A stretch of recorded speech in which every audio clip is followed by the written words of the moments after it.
यार एक बार आप सबका फिर से बहुत बहुत स्वागत है आप सबके अपने YouTube चैनल डियर गुरुजी पर। सो गाइस, जैसा कि आप सबको होता है कि जो हाई लेवल के रीजनिंग है या यूँ कह लीजिए जो आपके कथन निष्कर्ष वाले या अभी जो पूर्वानुमान के क्वेश्चन आ रहे हैं आपके पेपर में, उस तरह के क्वेश्चन और भी जो आपके बहुत अच्छे अच्छे क्वेश्चन इसमें बन रहे हैं वो मैं आपको रीजनिंग यहाँ पर प्रोवाइड करवा रहा हूँ, जिससे आपके आने वाले जो भी एग्जाम्स हैं वहाँ पर आप लोग अच्छा प्रदर्शन करके आओ और एक सरकारी जो सीट है वो अपने लिए पक्की कर सको।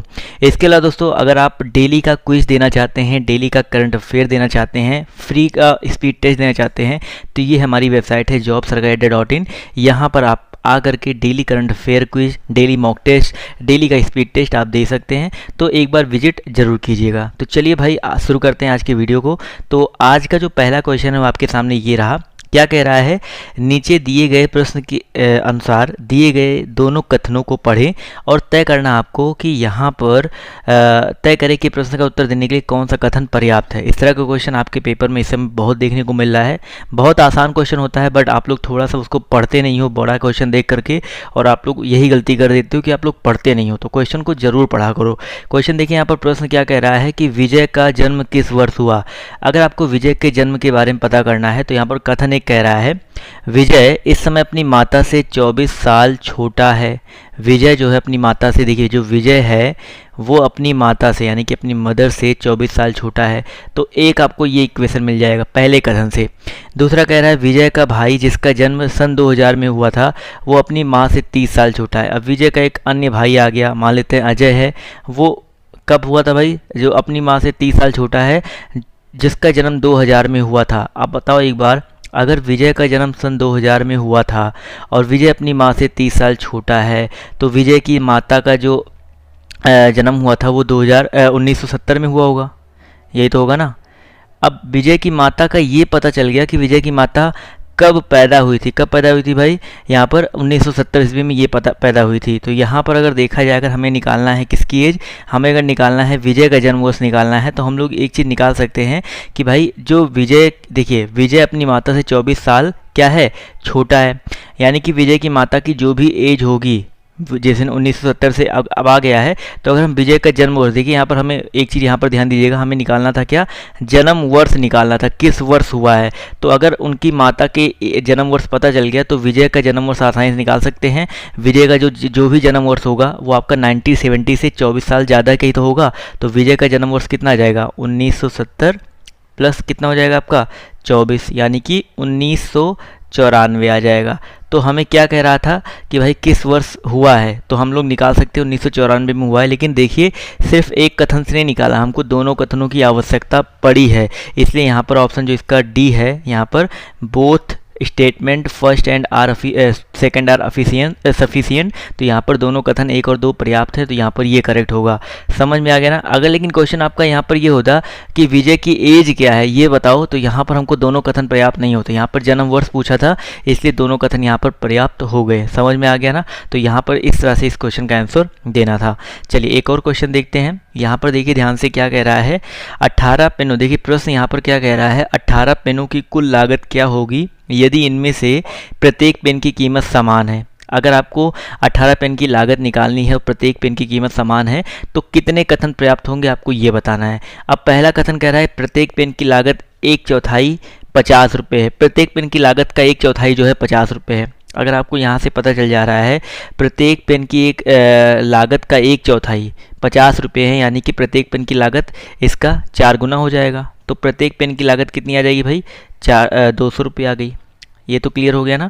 और हमें क्या निकालना है, 18 पेनों की कुल लागत क्या होगी। अगर आपको एक पेन की लागत पता चल गई 200, तो यहीं से आप निकाल सकते हो 18 पेन की जो लागत होगी वो यहाँ पर क्या हो जाएगा, 18 दूनी 3600 हो जाएगा। यानी कि पहले कथन से हम लोग निकाल सकते हैं, लेकिन अभी दूसरा कथन भी आपको पढ़ना पड़ेगा, अभी टिक नहीं लगा देना है। दूसरा कथन कह रहा है 3 पेनों की कुल लागत 2 पेनों की कुल लागत से 200 रुपये अधिक है। यानी कि 3 पेनों की लागत, जैसे एक पेन की लागत x मान लो, तो 3 पेन की लागत कितनी हो जाएगी, 3x हो जाएगी। जो 3 पेन की लागत है वो 2 पेनों की लागत से, यानी कि 2x से कितना अधिक है, 200 रुपये अधिक है। तो यहाँ से देखा जाए तो यहाँ से इसको घटाओगे तो x 3x में से 2 घट गया, कितना, बराबर 200 आ गया। तो यहाँ पर भी देखिए एक पेन की लागत कितनी निकल के आ गई आपकी, 200 आ गई, यानी कि यहाँ से भी आप लोग कह सकते हो कि 18 पेनों की जो लागत होगी 18 दूनी 3600 हो जाएगी। तो देखा जाए तो हम लोग चाहे तो कथन 1 का प्रयोग करें या कथन 2 का प्रयोग करें, किसी भी एक कथन का प्रयोग करके हम लोग आंसर जो है अपना निकाल सकते हैं। तो यहाँ पर देखिए एक ऑप्शन दिया गया इसी तरह का कि या तो कथन 1 या कथन 2 पर्याप्त है, तो आप लोग यहाँ पर सी टिक करेंगे। ऐसा नहीं कि आपने पहला पढ़ा पहले से आंसर आ गया तो आप लोग ऐसे टिक कर दो भाई अकेला कथन 1 पर्याप्त है जबकि अकेला 2 पर्याप्त नहीं है, ऐसा मत करना। आपने पूरे क्वेश्चन को पढ़ना है और उसके अकॉर्डिंग जो है अपने आंसर को देना है। समझ में आई होप आ रहा होगा, मैं बिल्कुल सरल भाषा में कोशिश कर रहा हूँ समझाने की। अगर आपको मेरा समझाया हुआ नहीं समझ में आता है तो प्लीज़ कमेंट करके बताइएगा, मैं अपनी शैली को जरूर बदलने की कोशिश करूँगा। अब एक क्वेश्चन यहाँ पर देखिए क्या कह रहा है, ध्यान से देखिएगा कि एक समूह में, अब देखिए इस तरह का क्वेश्चन मैं आपको इसलिए बता रहा हूँ, ऐसा मत सोचिएगा कि मैं ऐसे ही उठा लिया हूँ। अभी जिसने भी 22 दिसंबर 2018 ग्राम विकास अधिकारी यानी कि वीडियो का पेपर दिया होगा उसमें ये क्वेश्चन पूछा गया था। तो यहाँ पर ये क्वेश्चन पहले मैथ में आता था बट अब रीजनिंग में भी आने लगा है। तो क्वेश्चन क्या कह रहा है, एक समूह में उतनी ही मुर्गियाँ, देखिए यहाँ पर थोड़ा सा टाइपिंग मिस्टेक है, उतनी ही मुर्गियाँ हैं जितनी भेड़ हैं। यानी कि मान लेते हैं मुर्गियों की संख्या कितनी है, x है, ये हो गया मुर्गियों की संख्या अगर हमने x मान लिया तो यही x जो है भेड़ के बराबर है, यानी कि मुर्गी बराबर भेड़ बराबर x हो जाएगा। ये आपका दिया गया है। इसके अलावा कह रहा है पुरुष बकरियों से दोगुना है और बकरियां भेड़ों से दोगुनी है। अब बकरियों को मान लेते हैं y जो है क्या है, भेड़ों से दुगनी है, यानी कि y बराबर 2x दिया गया है। एक चीज़ याद रखिएगा, y क्या है आपकी बकरियां हैं, ये चीज़ याद रखिएगा। अब यहाँ पर क्या, और यहाँ पर कह रहा है पुरुष जो है बकरियों से 2 गुना है, यानी कि पुरुष जो है, पुरुष को मान लेते हैं m से पुरुष याद रखोगे ना, पुरुष जो है बकरियों से 2 गुना है, बकरियों से 2 गुना है, यानी कि बकरियाँ आपकी ऑलरेडी कितनी है 2x है, ये देखो बकरियाँ 2x है, यानी कि m बराबर 4x हो जाएगा। ये चीज़ क्लियर है ना, हमने सबको एक ही में लेना है। एक चीज़ समझ में आ रही है, ये पुरुषों की संख्या आ गई, ये बकरियों की संख्या आ गई और मुर्गी और भेड़ की संख्या तो x है ही। समझ में आ गया ना। यहाँ पर चलिए आप लोग समझते रहो, इसलिए यहाँ पर लिख दे रहा हूँ बकरी और यहाँ पर लिख दे रहा हूँ पुरुष। ये चीज़ समझ में आ गया ना। अब देखिए कितनी आसान इस क्वेश्चन को लगाएंगे। अब यहाँ पर कह रहा है यदि पैरों की कुल गणना 44 हो तो समूह में कितने 4 पैर वाले जानवर हैं।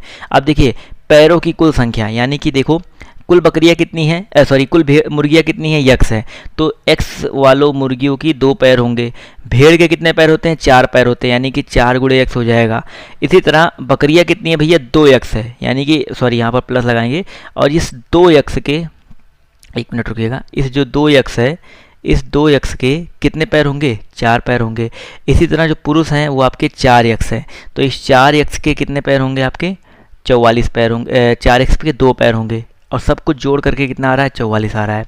इनको गुणा कर लो, 2x 4x 8x, तो 4 2 6 और 4 दूनी 8 और 4 दूनी 8, 8 8 16, 16 4 20, 20 2 22x, तो 22x जोड़ तो लेंगे ना आप लोग। 22x बराबर कितना आ गया आपका 44, तो x बराबर कितना आ गया आपका 22 दूना 44, तो x का मान 2 आ गया।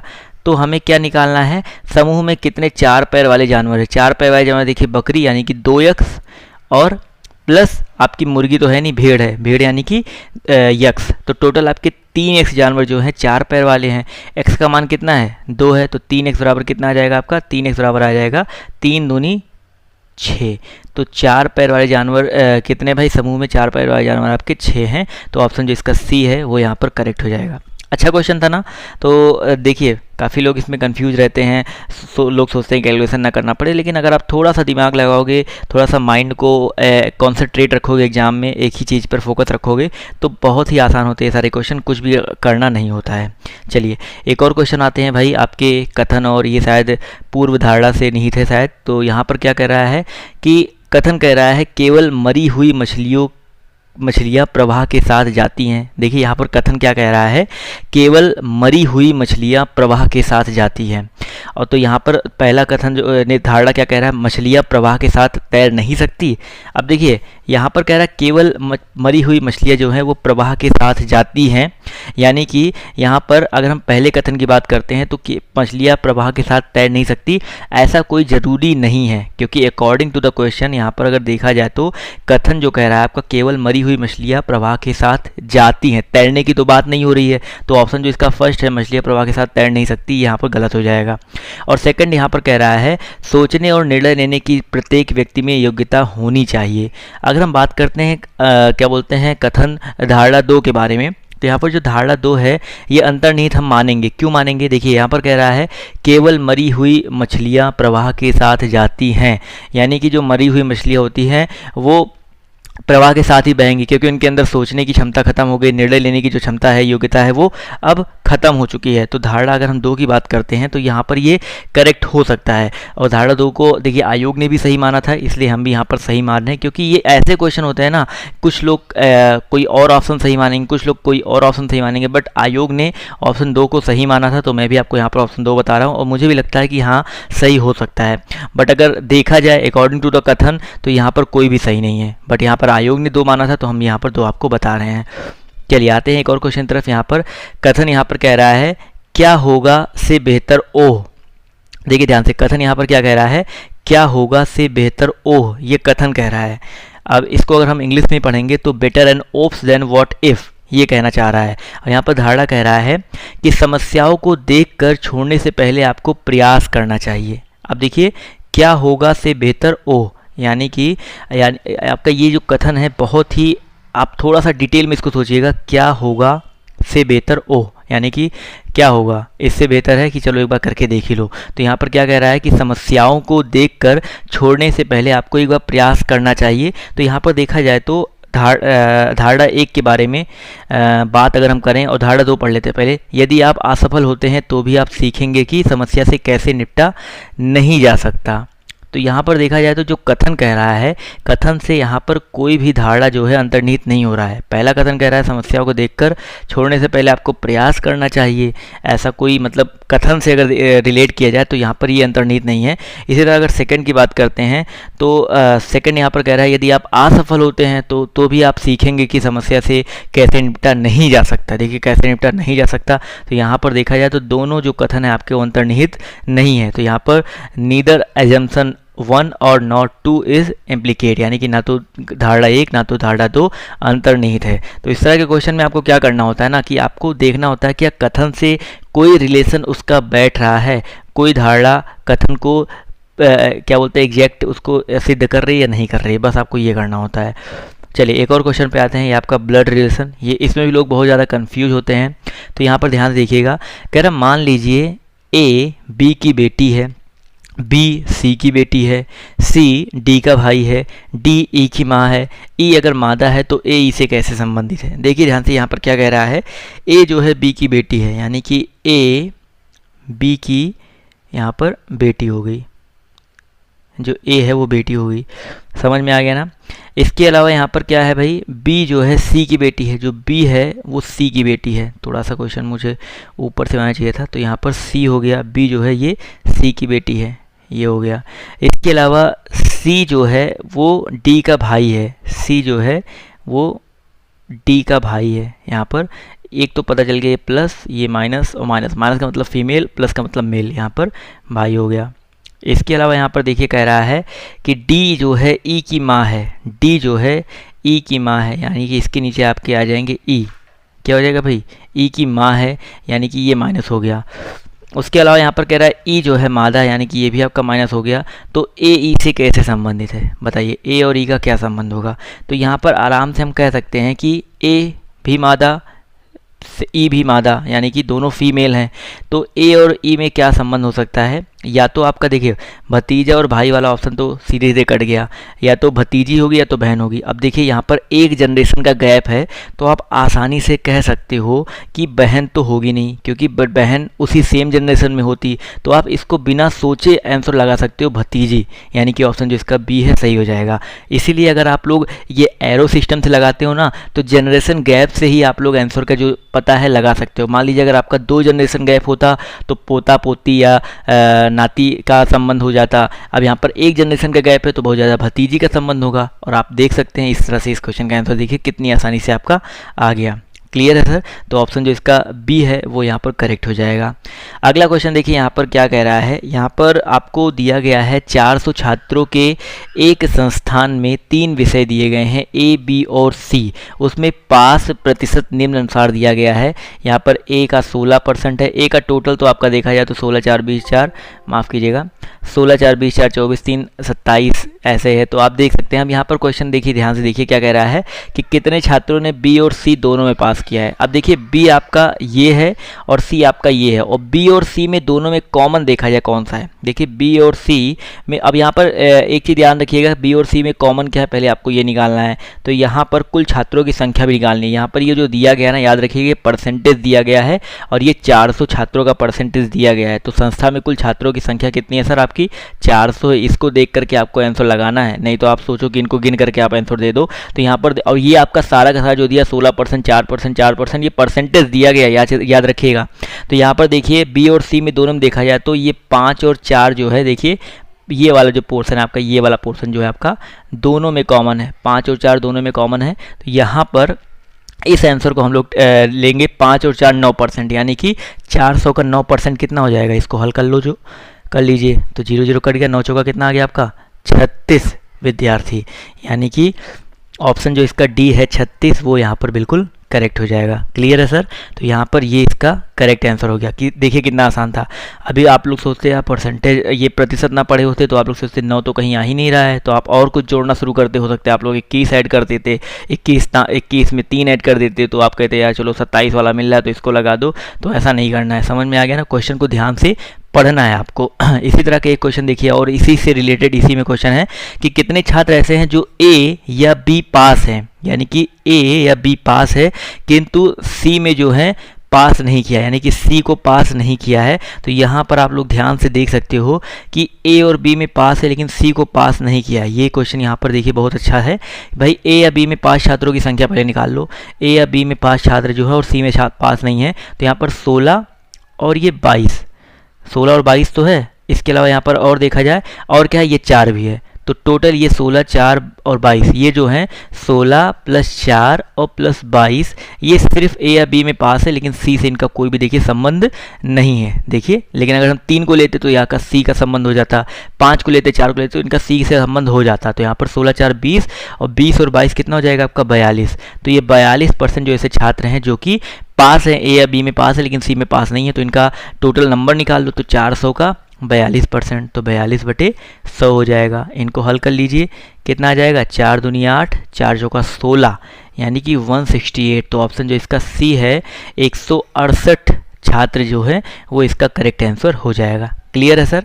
चलिए, तो ये तो हो गए आपके आज के टोटल 9 क्वेश्चन। अब जाते जाते 10वां क्वेश्चन में, सॉरी 10वां, ये अभी 8 क्वेश्चन हुआ था, एक क्वेश्चन और बचा, इसको भी करवा देता हूँ, उसके बाद आपको होमवर्क दूंगा। मेरी गिनती थोड़ी सी कमज़ोर हो गई। क्वेश्चन यहाँ पर क्या कह रहा है, ध्यान देखिएगा। रंजीत किस वर्ष पैदा हुआ था? आपको बताना है कौन कौन सा कथन यहाँ पर नीचे दिए गए प्रश्नों को पढ़े और यह बताए कि प्रश्न का उत्तर देने के लिए कौन कौन से कथन सही हैं। तो वर्तमान में रंजीत अपनी माँ से 24 साल छोटा है, वही क्वेश्चन है क्या? रंजीत जो है अपनी मदर से 24 वर्ष छोटा है, और रंजीत का भाई जो कि 2001 में पैदा हुआ था उसकी माँ से 31 साल छोटा है। भाई पहला वाला क्वेश्चन जो है शायद थोड़ा सा डिजिट चेंज हो गया। देखिए एक ही साल एक ही पेपर में पूछे गए 2 प्रश्न हैं, दोनों एक ही तरह के क्वेश्चन देखिए पूछ लिया गया है। तो यहाँ पर रंजीत का जो ब्रदर है वो 2001 में पैदा हुआ था, उसकी माँ से 31 साल छोटा है। तो यानी कि हम निकाल सकते हैं कि उसकी जो माँ की एज होगी, उसकी माँ की एज 1970 होगी, यही तो होगी ना सर। अब 1970 उसकी माँ की एज आ गई, तो हम लोग आराम से रंजीत की एज निकाल सकते हैं। 19 वही 94 आएगा, 24 ऐड कर दीजिएगा। तो आपका यहाँ से देख सकते हो कि 1 और 2 दोनों कथन यहाँ पर जरूरी है, सफिशियंट है। तो यानी कि ऑप्शन जो इसका यहाँ पर देखिए जो डी वाला है वो यहाँ पर करेक्ट हो जाएगा। क्लियर है सर? तो यहाँ पर ऑप्शन डी पर हम लोग टिक कर देंगे। तो ये क्वेश्चन देखिए 2 बार रिपीट हो गया, तो अब आई थिंक ये गलत तो आप लोग कभी भी नहीं करोगे। समझ में आ गया ना? अब आते हैं आज की होमवर्क की तरफ। बहुत ही आसान क्वेश्चन है, आपको बताना है कि विषम आकृति चुनना है। इन चारों में अलग क्या है? ये 4 भुजा है, ये 5 भुजा है, ये क्या है, ये क्या है? तो इनमें बताना आपको अलग क्या है। बहुत ही मज़ेदार क्वेश्चन है, लेकिन आप लोग को कमेंट करके बताना है। देखते हैं यहाँ पर कौन कौन इसका सही जवाब देता है, तो कमेंट करके जरूर बताइएगा। तो दोस्तों आज के इस वीडियो में सिर्फ इतना ही। अगर आपको वीडियो पसंद आई हो तो प्लीज़ वीडियो को लाइक कीजिएगा, शेयर कीजिएगा, और चैनल पर नए हो तो चैनल को सब्सक्राइब करना मत भूलिएगा। तो अभी के लिए बाय बाय, टेक केयर, जय हिंद।